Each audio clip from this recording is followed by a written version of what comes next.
एक international political crisis, media war and super power beings को लेकर बढ़ते डर के बीच there is only one man जो चूज करता है पब्लिक को सर्व करना एंड ये पावर के बदले होप को चुनता है। यही है सुपरमैन।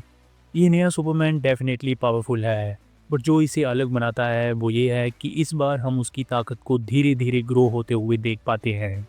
तो इस वीडियो में हम सुपरमैन के नए ट्रेलर को scene by scene break down करेंगे एंड इसके अलावा रिक फ्लैग सीनियर कौन है, सुपरमैन को अरेस्ट क्यों किया गया, नए विलेंस कौन हैं, लेक्स लूथर का क्या प्लान चल रहा है, जस्टिस लीग ऑफ अमेरिका का क्या रोल है एंड कैसे ये सब मिलकर बनाते हैं अब तक की सबसे personal and political Superman story. इस सब पे ब्रीफली बात करेंगे, तो वीडियो के एंड तक बने रहना क्योंकि this is going to be very interesting. Oh, Rosie, I love this boy. और हाँ, वीडियो को सिर्फ देखना नहीं है, चैनल को सब्सक्राइब भी करना है ताकि मैं ऐसी ही और डिटेल्ड वीडियोस लाता रहूँ। वेल, मेरा नाम है मिस्ट्री और आप देख रहे हैं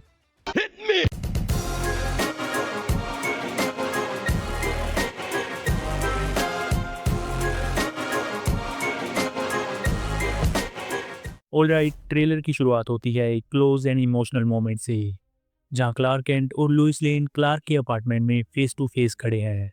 ये सीन काफ़ी रोमांटिक एंड वार्म लगता है एंड शुरुआत से ही ऐसा लगता है कि इनकी केमिस्ट्री मूवी का एक बड़ा हिस्सा होने वाली है। लोइस चाहती है कि वो क्लार्क केंट का नहीं बल्कि सुपरमैन का इंटरव्यू ले एंड क्लार्क इस बात पर मान भी जाता है। इसी इंटरव्यू के दौरान हम देखते हैं कि सुपरमैन थोड़ा डिफेंसिव लगता है क्योंकि लोइस उससे काफ़ी हार्ड हिटिंग सवाल पूछती है। वो ये बात उठाती है कि लोग सुपरमैन की काफ़ी आलोचना कर रहे हैं, जहां वो ये भी मेंशन करती है कि सेक्रेटरी ऑफ डिफेंस उसे इन्वेस्टिगेट कर रहा है क्योंकि सुपरमैन ने एक फॉरेन कंट्री में जाकर एक वॉर को रोकने की कोशिश की थी एंड वो भी बिना किसी ऑफिशियल परमिशन के। इस पर सुपरमैन जवाब देता है कि वो किसी भी गवर्नमेंट या यूनाइटेड स्टेट के बिहाफ पर नहीं गया था। उसने ऐसा इसीलिए किया क्योंकि उसे लगा कि यही सही है।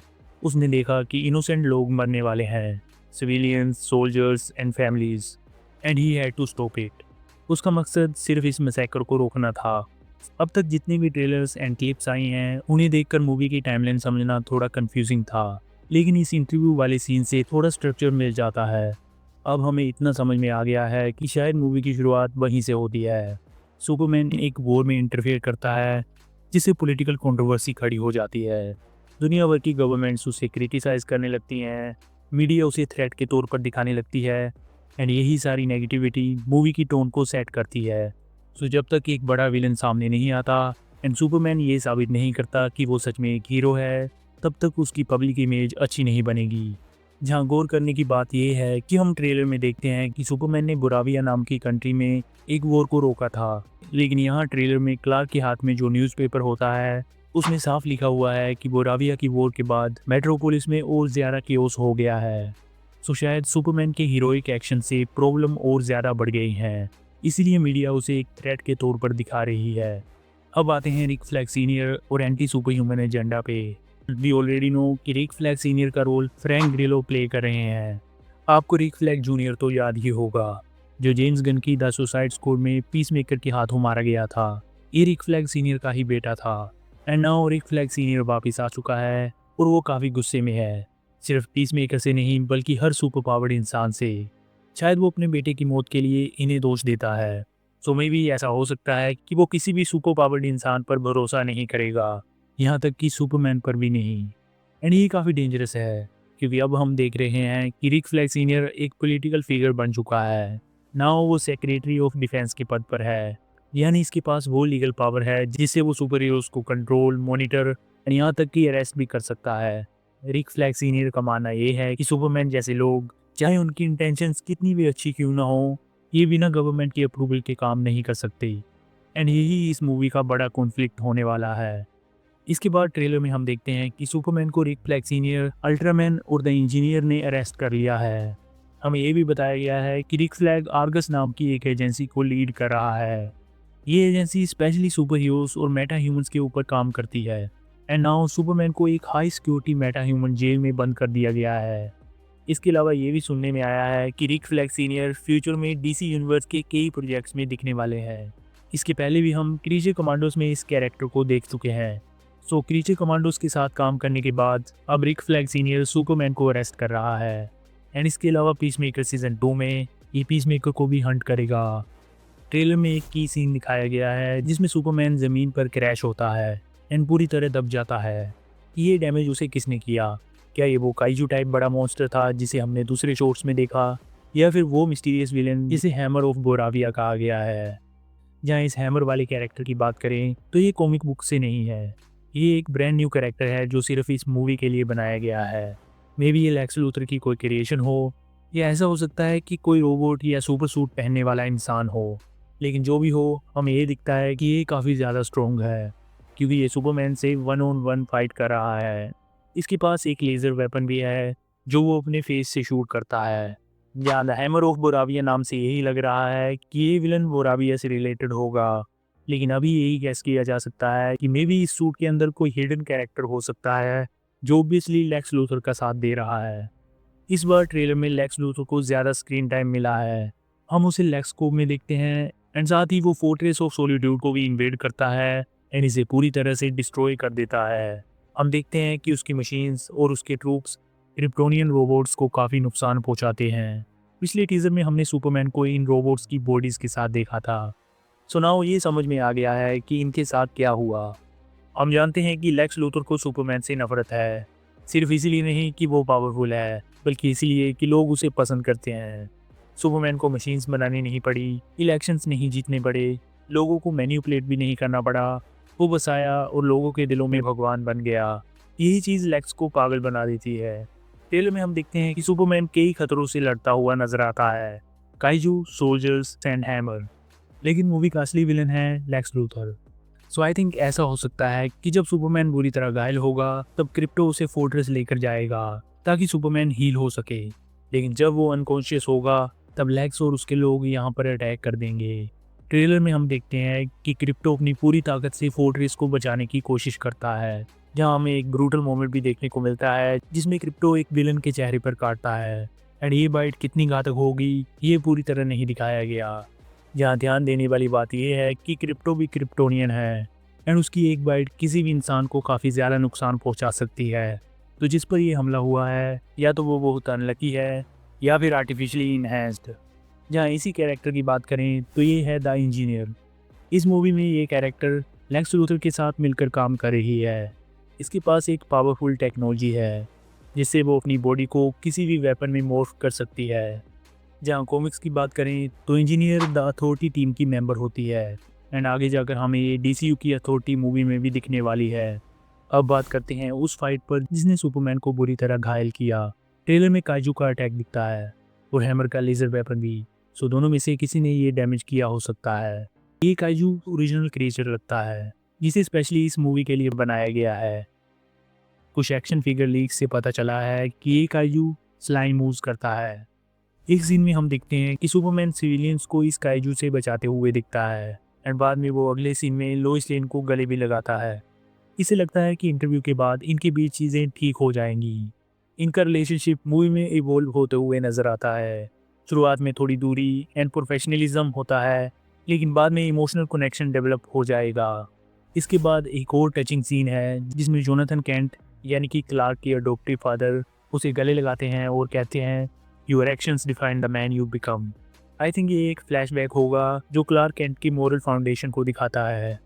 वहीं दूसरी तरफ हम लेक्स लूथर को चिल्लाते हुए देखते हैं जो कहता है कि Superman is not a man, he is an it. So इससे साफ हो जाता है कि ये वाला लेक्स लूथर सुपरमैन से कितनी नफरत करता है। पिछली बार जब हमने बैटमैन वर्सेस सुपरमैन में लेक्स लूथर को देखा था तो वो हेनरी कैविल के सुपरमैन को एक गॉड मानता था, लेकिन ये वाला लेक्स लूथर इस सुपरमैन को एक इंसान भी नहीं समझता।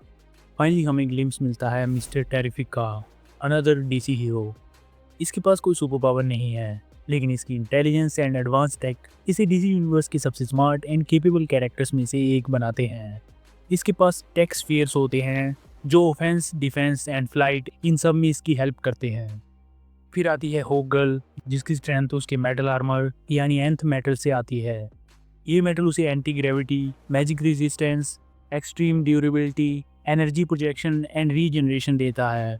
इसका हेलमेट होक से कम्युनिकेट कर सकता है और उन्हें कंट्रोल भी कर सकता है। एंड इसके बाद हम देखते हैं गाई गार्डनर को। ये ग्रीन लैंटर्न है जो फुल कॉन्फिडेंट एंड ट्रेंड है। जहाँ एक शॉट में हम देखते हैं कि वो अपनी पावर्स को समन करता है एंड ये काफ़ी कूल लगता है। होगल एंड गाई गार्डनर हमें पीसमेकर सीजन 2 में भी देखने को मिलेंगे। मतलब जेम्स गन का ये डीसीयू धीरे धीरे कनेक्ट हो रहा है। ट्रेलर में सुपरमैन एक ग्लास प्रिजन के अंदर दिखता है एंड इसके साथ है मेटामॉर्फो, एक और अंडररेटेड डीसी हीरो। ये कैरेक्टर पहले एक आर्कियोलॉजिस्ट था, लेकिन और वो फ्रा से एक्सपोज्ड होने के बाद ये पावरफुल एलिमेंटल बीइंग बन गया। मेटामॉर्फो अपनी बॉडी को पीरियोडिक टेबल के किसी भी एलिमेंट में बदल सकता है, चाहे वो सॉलिड हो, लिक्विड हो या फिर गैस। वो अपनी बॉडी को किसी भी सिचुएशन के हिसाब से शेप कर सकता है। फाइनल बैटल के एक सीन में हम देखते हैं कि ग्रीन लैंटर्न का भी एक इम्पोर्टेंट रोल होगा, क्योंकि यहाँ पे हम एक शील्ड कंस्ट्रक्ट को देखते हैं जो ग्रीन लैंटर्न रिंग से बना है। ये शील्ड इस पर्पल एनर्जी ब्लास्ट को रोक रही है। अब ये तो नहीं पता कि ये चीज़ क्या है, बट आई थिंक ये काफ़ी डेंजरस लग रहा है। ट्रेलर के एक शॉट में हम देखते हैं कि mister Terrific, Lois and Superman एक डार्क केव लाइक स्पेस में दिखते हैं, जहाँ कुछ फ्लोटिंग ऑब्जेक्ट्स भी हैं। ये कोई नॉर्मल प्लेस नहीं लगती। ऐसा हो सकता है कि ये एक पॉकेट डायमेंशन है, क्योंकि जेम्स गन ने ऑलरेडी कंफर्म कर दिया है कि इस मूवी में पॉकेट डायमेंशंस का भी यूज़ होगा। ये कुछ अल्टरनेट रियलिटीज़ जैसी जगह होंगी जहाँ छोटी सी दुनिया होती है। ऐसा कुछ हमने पीसमेकर सीजन 2 के ट्रेलर में भी देखा था, जहाँ पीसमेकर भी कुछ इस तरह की जगह को एक्सप्लोर करता है जहाँ उसे अपनी अल्टरनेट सेल्फ दिखती है। इसके अलावा कुछ ईस्टर एग्स की बात करें तो मैक्सवेल लॉर्ड, जो लॉर्ड टेक का सीईओ है, हम इसे पीसमेकर सीजन 2 के ट्रेलर में भी देख चुके हैं। इसके अलावा हम देखते हैं कि लॉर्ड टेक का लोगो काफ़ी जगह दिखता है। जैसे हम देखते हैं कि सुपरमैन लॉर्ड टेक बिल्डिंग के ऊपर से उड़ता है। जिस स्टेडियम में फाइट हो रही है उसका नाम लॉर्ड टेक फील्ड है। एंड जब लोइस सुपरमैन का इंटरव्यू ले रही होती है तो हम देखते हैं कि वो भी लॉर्ड टेक माइक्रोफोन यूज़ कर रही होती है। इसके अलावा बिग बेली बर्गर नाम की जगह मल्टीपल सीन्स में दिखती है। एक्चुअली ये डीसी यूनिवर्स की फिक्शनल फास्ट फूड चेन है जो कई सिटीज़ में एग्जिस्ट करती है। इसके अलावा हम देखते हैं कि मेट्रोपोलिस के रोड्स एंड स्ट्रीट्स उन कॉमिक क्रिएटर्स के नाम पर रखे गए हैं जिन्होंने डीसी को आइकॉनिक बनाया। जैसे इस सीन में हमें मार्क वेड और एलन मूर का नाम दिखता है। एक न्यूज़ ये भी रिपोर्ट दिखाती है कि सिटी में फ्लड आ गया है एंड ट्रेलर को देखकर ऐसा लग रहा है कि ये फ्लड मेटामॉर्फो की पावर्स की वजह से हुआ है, क्योंकि यहाँ पे हम पर्पल कलर को देखते हैं। हम ट्रेलर में ईव टैशमेकर को भी देखते हैं जो लेक्स लूथर की गर्लफ्रेंड होगी एंड इस कैरेक्टर को सारा सैम्पायो प्ले कर रही हैं। ये कैरेक्टर काफ़ी पहले 1978 की ओरिजिनल सुपरमैन मूवी में एक कॉमेडिक रोल में था एंड अब वो दोबारा डीसीयू में लाई जा रही है। जहाँ एक और इंटरेस्टिंग डिटेल की बात करें तो हम देखते हैं कि चोकोस कंपनी के हेडक्वार्टर पर अटैक होता है। चोकोस एक्चुअली डीसी यूनिवर्स के ओरियोस की तरह है। ये एक काफ़ी आइकॉनिक स्नैक है एंड ये मार्शियन मैनहंटर का फेवरेट स्नैक भी है।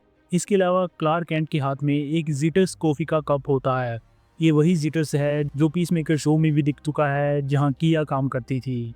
जहाँ सुपरमैन के रूम की बात करें तो यहाँ पे हमें एक फिक्शनल बैंड के पोस्टर्स दिख रहे हैं जिसका नाम है द माइटी क्रैब जॉयज। ये बैंड डीसीयू में ऑलरेडी एग्जिस्ट करता है। हमने क्रीचर कमांडोज में देखा था कि फ्रैंकेनस्टाइन ने इस बैंड का टी शर्ट पहना था।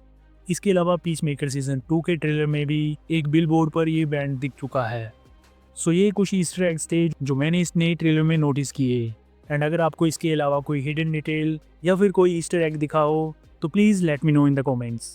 So that's it. जाते जाते वीडियो को लाइक कर दो एंड अकेले अकेले मज़े लेना काफ़ी गलत बात है, इसलिए इस वीडियो को अपने दोस्तों को भी शेयर कर देना। रिसेंटली इंटरनेट पर कुछ इमेजेस लीक हुई हैं जिन्हें ऐसा बताया जा रहा है कि ये अवेंजर्स डूम्सडे के सेट से हैं। इस पे मैंने इस वीडियो में ब्रीफली बात की है, तो इसे भी एक बार ज़रूर चेक कर लेना। एंड ऐसे ही movie updates and super hero news के लिए please make sure to subscribe my channel. See you in the next one.